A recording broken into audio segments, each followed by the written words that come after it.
on the one hand, you have this very elaborate, informed, historically based critique of how these agencies function and what their real purpose is, as you just laid out, as I've talked many times before about.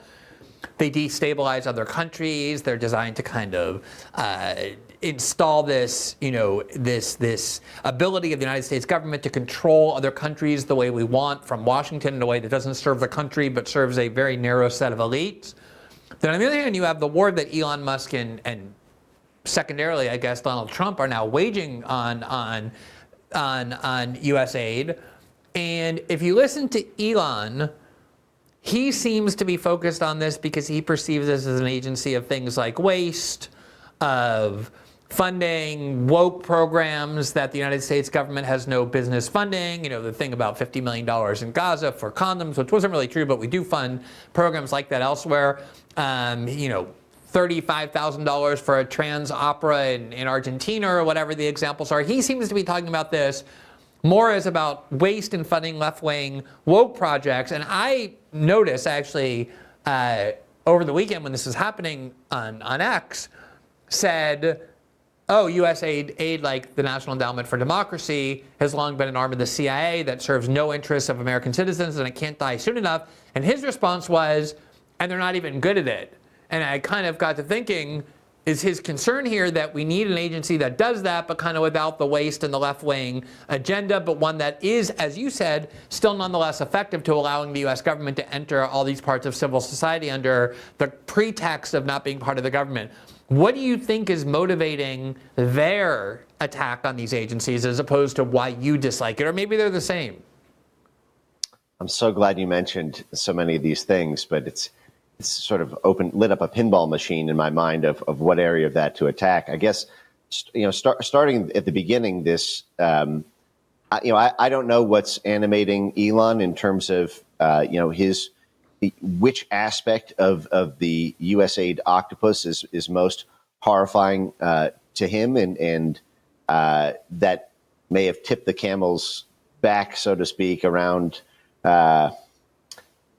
just shutting down the agency entirely. But to me, while I am wokeness is a real thing, and it's very real, and you know it when you see it.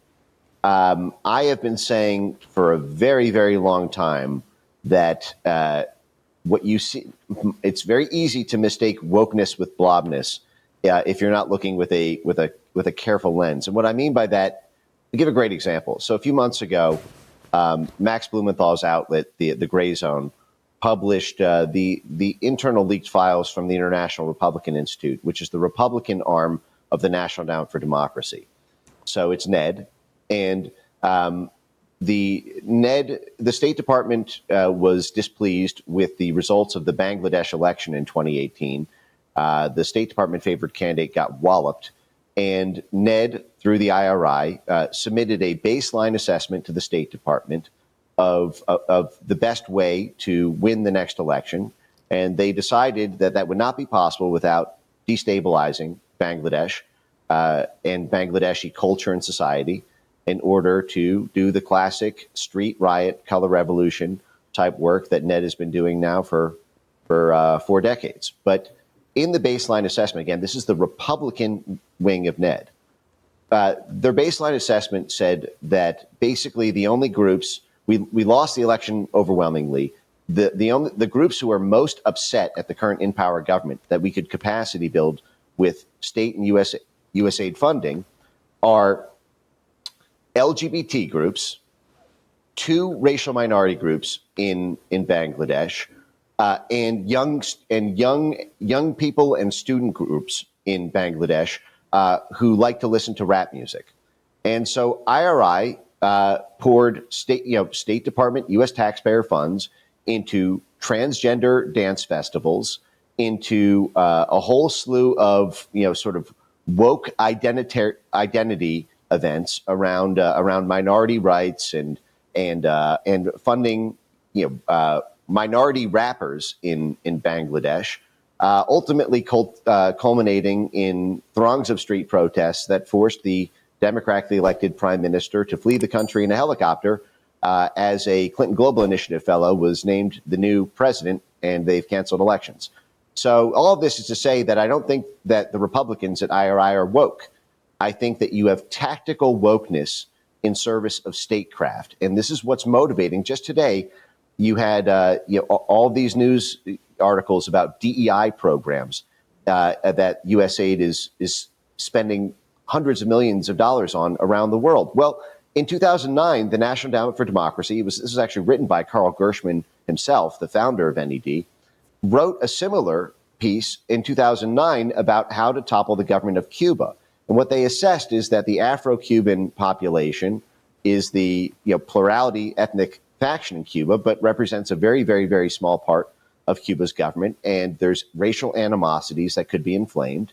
They did a baseline assessment of how they could angry up the Afro-Cuban population through DEI-type programs. That wasn't the name in 2009, but they were diversity programs. And these all played a significant part in the 2021 summer protests in Cuba. These were these DEI wokeness programs are part of the ethnic balkanization and human rights predicates that are laid by the state in order to topple and control governments. And so that's the sort of thing that Trump likes to win on foreign policy. I would not be surprised if many of these DEI programs go away for a while, but if we need them, if there's a recalcitrant country and Trump wants to play hardball, I would not be surprised if some of these money spigots get turned on. But what I'm trying to convey here is I don't see this necessarily as waste, fraud, and abuse and them not being good at it. I do think it's wasteful. I do think that money's better spent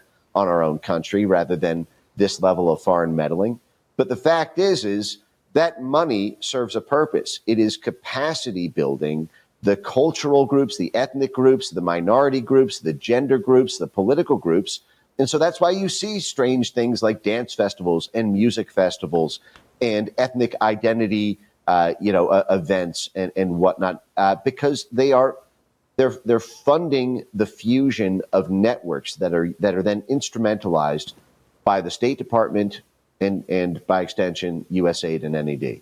Yeah, I think it's such an important point to understand U.S. foreign policy, and especially this desire to rule the world in ways that don't actually serve the country. If you look at, for example, when George Bush and Dick Cheney announced the bombing and invasion of Afghanistan, which leave aside the debate over whether that was wise, I remember very well they had Laura Bush publish an op-ed in the Los Angeles Times 2 weeks after 9/11 or so, basically touting the invasion as necessary for the liberation of women and women's rights in Afghanistan. And this is the Bush family that is very closely tied to the Saudi regime. I don't think they were motivated in their foreign policy by a desire to liberate women, but it can kind of cover. Same thing with we're going to Iraq to liberate the Iraqi people. And now you have, all kinds of expenditures in Ukraine on LGBT groups to try and turn Ukraine into a kind of toward the influence of the United States. And so often this kind of identity politics and this woke agenda has been depicted as this left-wing cultural war cause, which inside the United States it might be. But as you say, there's this very important component that it plays in how we sell our foreign policy to Western populations, to our own population, and then to divide these other countries in ways that are instrumental for us. I guess that's what I was trying to get at, was I'm not sure that Elon Musk is thinking about that so much, because I'm not even sure that he would be bothered by that. And that's why that comment that he made, well, they're not really good at it, meaning if they were kind of better at it, maybe I would support them. But I also just want to add here in terms of Elon's Bangladesh. What's that? It just worked in Bangladesh in September, 4 months ago. And it worked in Ukraine. It worked in Ukraine too, to bring these issues to Kiev, to make Kiev much more pro-Western.